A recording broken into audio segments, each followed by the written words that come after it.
नमस्कार दोस्तों, स्वागत करता हूँ आपका मार्केट पल्स में, जहां हम स्टॉक मार्केट से जुड़ी हर छोटी-बड़ी खबर पे नजर रखते हैं। और आज 6 सितंबर 2024 के दिन बहुत कुछ घटित हुआ। आइए क्या-क्या हुआ, इसके बारे में विस्तार से चर्चा करते हैं अपनी पोस्ट मार्केट अपडेट में। तो आज की परफॉर्मेंस निफ्टी 50 की अच्छी नहीं रही बिल्कुल भी। एक गैप डाउन ओपनिंग देखने को मिली। 24,852 के लेवल पे उसने क्लोज किया। 1.17% इंडेक्स डाउन था। और रेजिस्टेंस की बात करें तो 25,100 के लेवल पे रेजिस्टेंस पोजीशन है इस वक्त। और सपोर्ट की बात करें तो 24,700 का लेवल बहुत क्रूशियल रहेगा यहाँ पे। एक हास्यास्पद तरीके से हमने आज के दिन को दर्शाने की कोशिश करी है इस जिफ के जरिए। तो चलिए आगे बढ़ते हैं।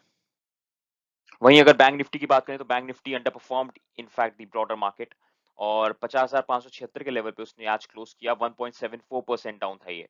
इसको भी गैप डाउन ओपनिंग मिली। इसका रेजिस्टेंस इस वक्त 51,000 के लेवल पे है। और सपोर्ट इसका मार्क्ड है 50,000 के लेवल पे। मिड कैप और स्मॉल कैप के लिए भी अच्छा दिन नहीं रहा। These indices also under perform the broader market. और मिड कैप की बात करें तो 1.59% का लॉस उसने आज लिया। और इसका की सपोर्ट लेवल इस वक्त 58,000 का लेवल है। स्मॉल कैप की बात करें तो उसने 1.25% का लॉस लिया। और इसकी की सपोर्ट इस वक्त 19,000 का लेवल है। बात कर लेते हैं अब पीसीआर और ऑप्शंस की। तो निफ्टी पीसीआर आज के दिन 0.61 था। जी हाँ, 0.61। और बैंक निफ्टी 0.56। अगर आप हमारी वीडियोस देख रहे हैं तो आपको भली भांति पता है कि पीसीआर का मतलब क्या होता है। और ये कौन सा सेंटीमेंट दर्शा रहा है, ये भी आपको भली भांति पता होगा अब तक।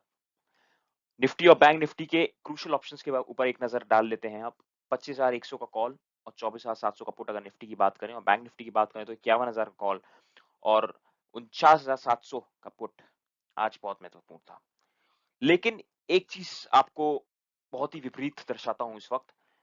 चाहे मार्केट पूरा डाउन था आज, लेकिन अगर आपको पैसे बनाने तो पैसे बनाने वाले पैसे बना के गए हैं इस मार्केट में भी।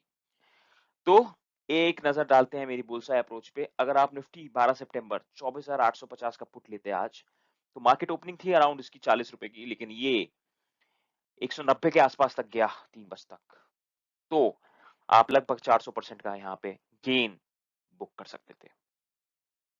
बात करते हैं एडवांस टू डिक्लाइन रेशियो की अब। तो 683 स्टॉक्स ने लगभग आज एडवांस किया।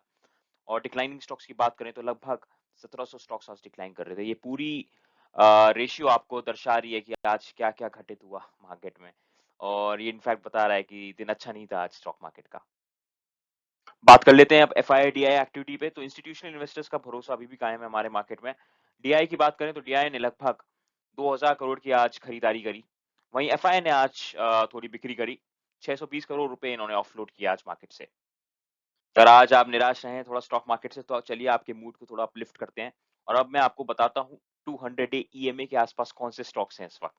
तो ACC limited, easy trip planners limited और द रैमको सीमेंट्स लिमिटेड, ये तीनों स्टॉक्स इस वक्त 200 डे ईएमए के आसपास हैं। तो इन पे नजर बनाए रखिए और देखते हैं आगे क्या होता है। सेक्टोरल ट्रेंड्स की बात कर लेते हैं अब दोस्तों। अब ये स्लाइड आपके लिए बहुत महत्वपूर्ण है अगर आपको समझना है कि एक्चुअली में क्या हुआ आज। तो PSU banks, oil and gas और PSC were top losers of the day. PSU banks ने जहां 3.5% से नीचे गिरावट दर्ज करी। ऑयल एंड गैस 2.25% डाउन था। पीएससी 2% और एनर्जी सेक्टर 1.5%। निफ्टी 50 की स्पेस के विद इन बात करते हैं अब।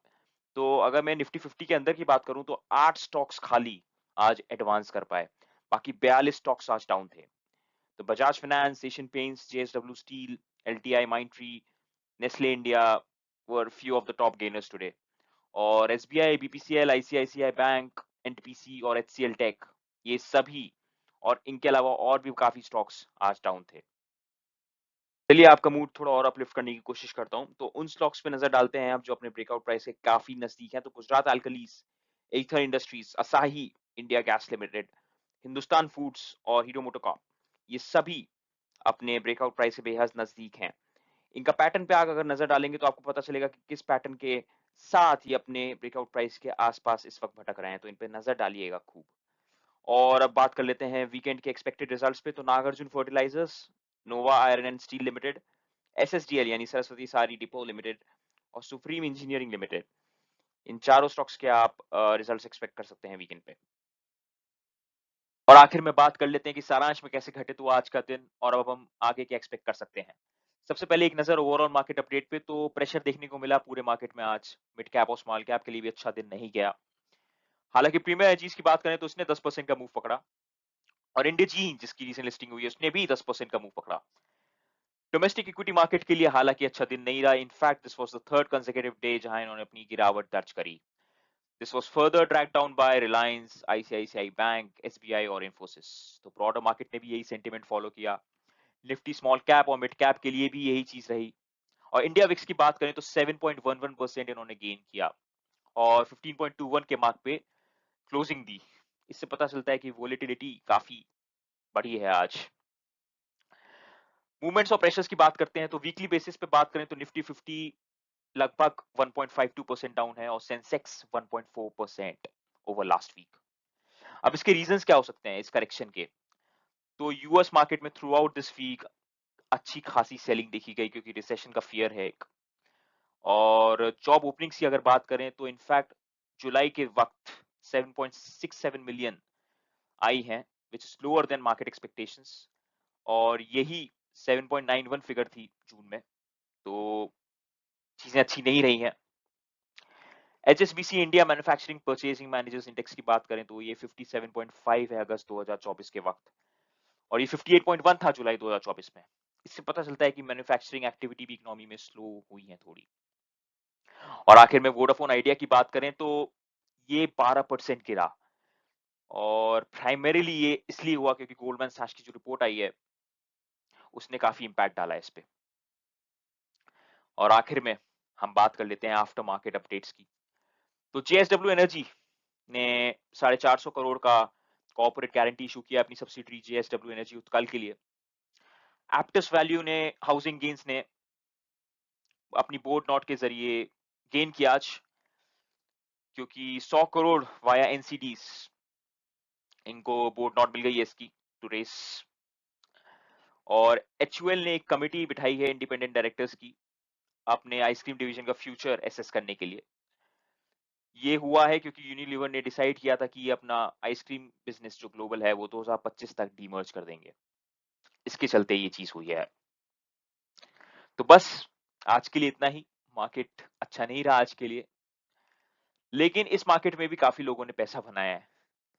तो वही चीज है, अगर आपको नॉलेज है, आपको पता है कि कैसे कैलकुलेशन करनी है और एक कैसे कैलकुलेटेड रिस्क लेनी है, इसको रिस्क कहना भी गलत होगा, एक कैसे कैलकुलेटेड मूव रखनी है आपको, तो आप किसी भी मार्केट सेंटिमेंट के जरिए या किसी भी मार्केट कंडीशन में पैसा बना सकते हैं।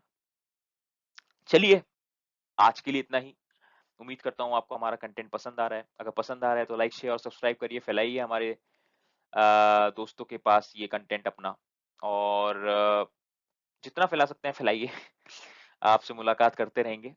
आपसे अगले हफ्ते मिलते हैं मार्केट न्यूज के साथ, और शायद एक स्पेशल वीडियो भी आए वीकेंड पे, लेकिन अगले हफ्ते तो पक्का मुलाकात होगी आपसे सोमवार के दिन। अपना ख्याल रखिएगा, अपने आसपास वालों का ख्याल रखिएगा। बहुत बहुत शुक्रिया।